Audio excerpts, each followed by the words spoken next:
PS story teller कथांचे अनोखे विश्व. सुरुवात करूया कथेला. आशिक हो तेरा दिवाना भाग 34. अंतिम भाग. लेखिका प्राची सुळे.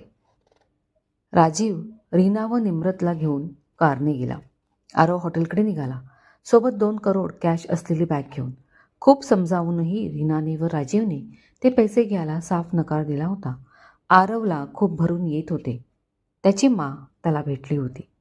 कथा पुढे सुरू. सायली आरवची वाट पाहत होती.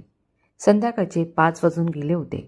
बेल वाजली आणि तिने पटकन दार उघडले. समोर हसऱ्या चेहऱ्याने आरव उभा होता. तिने पाहिलं. त्याच्या हातात पैशांची बॅग होती. आरव आत आला.